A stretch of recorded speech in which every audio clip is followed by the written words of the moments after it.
welcome you. Whomever you love, we welcome you.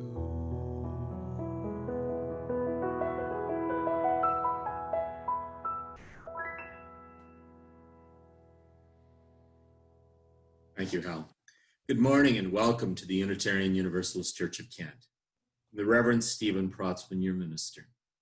Thank you for joining us this morning as we gather virtually once again, a spiritual community that seeks to be diverse and inclusive as we inspire love, work for justice, and grow together in community.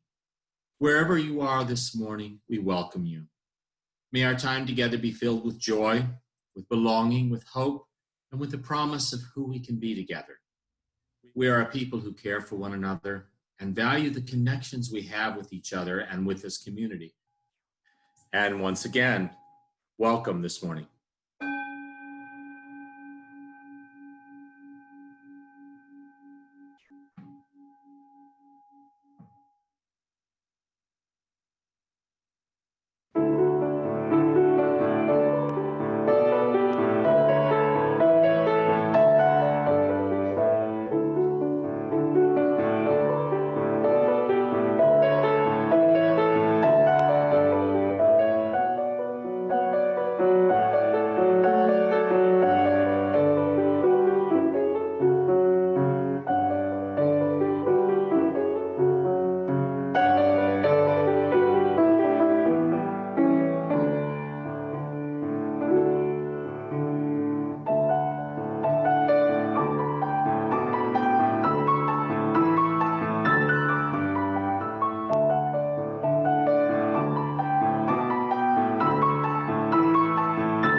So, what were you doing this time last year? Might you have been getting ready to return to school, reveling in vegetables from your garden or from one of our wonderful farmers markets? Or perhaps preparing for a late summer vacation, as my family and I were doing? It goes without saying that whatever you are doing this year is probably very different from this time in 2019. With the exception of the vegetables and the farmers markets. It is with a great deal of longing that I recall this time in 2019. But where does that get me? Where does all the recollecting and longing get any of us? How do we move forward? Perhaps it is in this time of longing for things past and uncertainty of things future that we are challenged the most. Certainly, great writers and philosophers have found it so. This is an edgy moment in time. Things sort of feel familiar, but not quite. I want to get comfortable, but I must stay vigilant as I read and hear statistics about the novel coronavirus and cases of COVID-19. But there can be things to like about this time. In a recent essay, Garrison Keillor wrote, "I have come to enjoy the cloistered life, the morning coffee on the terrace, talking with friends on the phone, recycling, the afternoon nap, the evening meal, the game of cards, the sunset." Yes, we may have lost some of the hubbub of life. However, many of us do not have the luxury of sitting on the terrace for a morning coffee. At least not for long. "I once was lost, but now I'm found," wrote John Newton in his iconic hymn, Amazing Grace. Do we need to lose ourselves to find ourselves? Is this once in a lifetime pandemic time a challenge to do just that? These are uncertain times, but we are here in the shelter of each other. We may feel lost, but let's journey together and find a path. Come, let us worship together. Join Unitarian Universalists across the country in lighting a chalice. It's a sign of life's beauty and wonder, a symbol of peace and hope, an invitation to continue our ongoing search for the light of truth within us and among us, and a reminder that we are all interconnected in the great web of existence of which we are each a beloved part. As I light our shared chalice, I invite you to light your home chalice.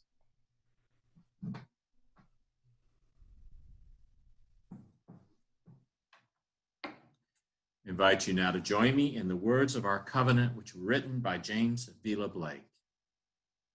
Love is the spirit of this church, and service its law. This is our great covenant, to dwell together in peace, to seek the truth in love, and to help one another. Hey there, kiddos. Can you believe the summer is almost over? Geez, this has been a long and seemingly short summer, depending on which way you look at it. But it's been different. And I wonder, as we head into the school year, I've been wondering about the word brave. We ask you to be brave a lot. People ask each other to be brave. We do at church, we do at school. And I wonder, what does it mean to be brave? Well, the dictionary tells me that brave means to face and endure danger while being unafraid, showing no fear. But you know what? I've done some digging, and I found that there are other definitions of bravery. You can be brave when you ask for support or help. You can be brave when you share your feelings. Bravery can mean that you're standing up for what is right. And it can also mean doing hard things, like trying something new, even when we're nervous. So this school year is going to look different. Some of you will go back to school buildings, and there will be many new rules to learn, and everyone will be wearing masks. It'll be different. Others will learn from home this year for the first time, and they'll need to adjust to a new way of remote learning with their classmates and teachers. While still other families are choosing to homeschool for the very first time. So no matter which of these, though, that your family is choosing that works best for you, I gotta tell you, sometimes when things change, it makes me a little nervous. Does that ever happen to you? But here's the secret. It's okay to be nervous. You're still brave, even if you're nervous. It's also okay to be excited, or a little bit of both, because you are strong and brave, and you've got this. So normally this time of year, we hand out charms for your backpacks. And we run around and we're hugging each other and high-fiving each other and fist bumping each other. And we can't do that this year. So I want to teach you something. It's a sign from American Sign Language, and it means I love you. You might have seen it before. It looks like this. Your two middle fingers are down, your pointer and your pinky and your thumb are up. And that means I love you in sign language. Congregation, I'm going to ask you right now, if you can and are able, to turn on your video if it's turned off. And would you hold up this sign to your camera? Children and youth, I'm going to ask you right now, in the top right-hand corner of your screen, and maybe your grown-up can help you if you need help figuring it out, there's a little grid. And if you click on it, it's called Gallery View. Let's click on it together. You can look through all of the people in this congregation who are sending love to you through this Zoom. Look at the faces of these people. This is your church community. And I want you to know that they love you and they will be with you in your heart, loving you and cheering you on. And you can remember us too whenever you need us, because we're going to send you, well, Madam Mandam or Miss Michelle has been busy making your backpack charms, and we're going to send them to you in the mail. So those will arrive soon. Take a moment one more moment to look around this Zoom at all of these wonderful people who are supporting you as you go back to school. Feels good to know you're that loved, I bet. Now you can go ahead and go back to speaker view, which is also in the same place that the grid was for gallery view. And if you brought your backpack or your Chromebook, whatever it is you're using for school this year, and you would like to hold it in your lap or put it on, I'm going to toss this over to Reverend Stephen so that he can say a blessing for you. Good luck, my friend. I invite us into the spirit of blessing and prayer with these words by Maureen Killeran. Spirit of life and hope and love. For many of us, school starts this week or soon. Some of us are excited about new beginnings. We are eager to start a new school year. Some of us are homeschooled, and we have new beginnings too. A new year means new subjects, new levels of things we'll be expected to do. Some of us are excited about new beginnings. Spirit of life, be with everyone who is looking forward to what lies ahead. Some of us are nervous about what's coming. Some of us are scared. Some of us try hard to be big and brave, and that's not always easy. Spirit of life, be with everyone who is nervous about what lies ahead. May each person's backpack or Chromebook be their friend, reminding them that they are unique and special and very okay. May your backpack hold special things to help you remember how strong you are and remind you of the people who believe in you and will love you always. Spirit of life, be with these young people. Help them remember their values and let their lives be guided by the principles of our shared faith. May this new year be for each one filled with love, fun, adventures, and special joys. And may love always be with these young people this day and every day. May you know that here in this community, you will always find friends with our hands open in welcome. Have a great school year. We are rooting for you and here. May it be so.